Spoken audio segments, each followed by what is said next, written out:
Welcome to Algorithmic Arguments. I'm your host, the Orchestrator. Tonight, we're diving into the eerie and intriguing world of horror concepts, specifically the tall man phenomenon. Is this unsettling figure more terrifying as a standalone story or within an existing franchise? That's the question we'll be tackling with our diverse panel of experts. We have Vladimir Drakovic, steeped in Gothic literature, Ingrid Solberg, an expert in contemporary painting and art theory, Ms. Patricia Ms. Pat Ogilvie, a seasoned high school English literature teacher, and Darnell Coach D. Washington, a specialist in youth development and community building. Each of our panelists brings unique insights that will challenge and deepen our understanding of the tall man concept. Over the next hour, we'll dissect this haunting figure from multiple angles, exploring how context influences fear. Get ready for a thought-provoking discussion that promises to leave you questioning what truly terrifies us. Let's begin. As one who has witnessed the evolution of terror through the ages, I must assert that the tall man concept, when presented as a standalone tale, exudes a certain quite an unbridled malevolence unfettered by franchise constraints. Take, for instance, the works of Shirley Jackson, how isolated, eerie narratives allowed the human psyche to fill in the blanks, amplifying fear through suggestion rather than overt depiction. In contrast, when integrated into a pre-existing franchise, such as Phantasm, the tall man becomes somewhat diluted, his mystique fragmented by sequel-driven narrative sprawl and attempts to rationalize his origins. I have seen empires rise and fall. In my experience, standalone stories often leave a more lasting impression on mortal psyches precisely because they are not beholden to franchise expectations. Vladimir Drakovic's reference to Shirley Jackson is interesting, but let's ensure we stay focused on the tall man concept. Some context about its typical characteristics would be beneficial. The tall man concept thrives on ambiguity and psychological unease, which can be effectively amplified within an existing franchise. Consider how Phantasm's tall man, with his imposing figure and sinister purpose, became synonymous with fear in the horror genre. By embedding him within a larger narrative universe, like that of Halloween or other established franchises, you leverage audience familiarity to heighten tension. Viewers already invested in characters' fates will find their vulnerability amplified by this eerie presence. Conversely, as a standalone story, while the tall man can certainly evoke terror, through raw surprise and mystery, think early EC Comics tales, it risks dilution without that cultural baggage associated with beloved franchises. So I argue, within an existing franchise lies greater potential for sustained fear, because audiences are preconditioned to be unsettled by familiar settings or characters being menaced. Ingrid Solberg's reference to EC Comics tales seems inaccurate. EC Comics is known for its horror anthology series like Tales from the Crypt, but I couldn't find direct connections between them and early tall man stories. I must respectfully disagree with Ingrid's assertion that EC Comics tales are directly connected to early tall man stories. As someone who's taught American literature for nearly 3 decades, I've seen how context can either amplify or dilute a terrifying concept. The tall man figure, in my opinion, is far more unsettling as a standalone story precisely because it taps into our primal fears of the unknown without being diluted by franchise expectations.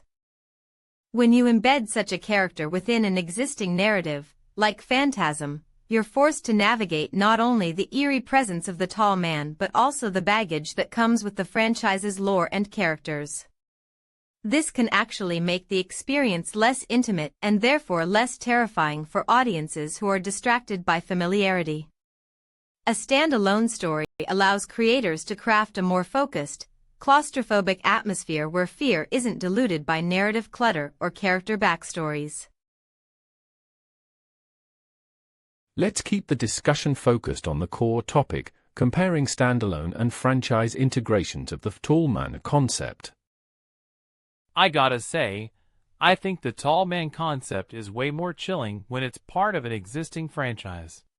You take a well-established universe like Phantasm or EC Comics, and you drop this eerie character into it that amplifies the fear factor. The tall man's mystique grows when he's connected to other iconic characters or storylines. He becomes part of a larger, darker world that audiences are already familiar with. Standalone stories can be scary, no doubt, but there's something about embedding him within an existing narrative that makes him even more unsettling. It's like he's feeding off the fear and dread that's already there. That's what makes franchises so powerful. They build on our collective unease. As we analyze the tall man concept, I firmly believe it's more terrifying as a standalone story. A solo narrative allows for unbridled creativity and focus on the eerie essence of this character. The tall man's mystique thrives in isolation. Within an existing franchise, he's diluted by familiar tropes and expectations. Consider how Phantasm's iconic villain stood alone, unleashing unadulterated terror without competing with other characters or storylines. By standing alone, the tall man becomes a singular embodiment of fear, his enigma seeping into every scene like a chilling undertone. That's what makes him so hauntingly effective, an unpredictable force confined to one storyline that relentlessly zeroes in on psychological dread. If you're enjoying this debate and want more thought-provoking discussions, be sure to subscribe for future episodes where we dissect topics just as intriguing. Your engagement helps us bring you the best conversations. Share your thoughts with a comment below. I must insist that my colleagues are overlooking the psychological impact of narrative confinement on the human psyche. When we isolate the tall man concept, untethered from franchise obligations, it becomes a concentrated dose of existential dread. Don Coscarelli's Phantasm masterfully leveraged this isolation to create an aura of unrelenting fear. The tall man's actions weren't mitigated by comparisons to other characters or diluted by franchise lore. In contrast, integrating him into an existing universe risks diminishing his mystique. He becomes one among many iconic figures rather than a singular embodiment of terror. Consider how Reggie's innocent world was shattered in Phantasm. That potency lies not in familiarity but in stark presentation. A standalone narrative allows creators to craft an unflinching exploration of the human condition, unmarred by distractions. That's what makes the tall man concept far more terrifying as a solo story. As I reflect on this discussion, I am reminded of the words of my dear friend, Edgar Allan Poe, "All that we see or seem is but a dream within a dream." In my experience, the tall man concept embodies this eerie ambiguity. While my opponents argue that an existing franchise can amplify his terror, I firmly believe that his isolation as a standalone figure makes him far more unsettling. Consider Phantasm's tall man, a lone executioner with unmitigated power, shrouded in mystery. His effectiveness lies not in familiarity, but in the unknown. Franchise associations may provide context, but they also risk diluting his mystique. I have seen empires rise and fall. Time is different for me. And I assure you, mortals, that is to say, people, a standalone, tall man, taps into our deepest fears with unflinching clarity, leaving an indelible mark on the psyche. As I've listened to this discussion, I'm struck by how each of you has shed light on different facets of the tall man concept. I still firmly believe that its effectiveness in terrorizing audiences hinges on execution and context. While a standalone tale like Phantasm can evoke primal fear through stark isolation, an existing franchise can amplify the unease by leveraging audience investment and familiarity. Think about how the tall man's appearances in various films have compounded our collective dread. My view is that within a franchise, his mystique grows, making him even more unsettling. However, I acknowledge that exceptional standalone stories like Phantasm prove the concept can be terrifying on its own terms. Ultimately, context not format determines the tall man's capacity to terrify. As we conclude this debate, I'd like to synthesize the key points and reiterate my stance on the tall man concept. While some argue that being part of an existing franchise amplifies its terror, I firmly believe that as a standalone story, the tall man concept has unflinching clarity, tapping into our deepest fears of the unknown. Vladimir's point about Phantasm's tall man being terrifying in isolation resonates. His power is indeed stark and unmitigated. However, Ingrid astutely noted that ambiguity and psychological unease can be amplified within a franchise, yet I counter that this amplification often comes at the cost of originality.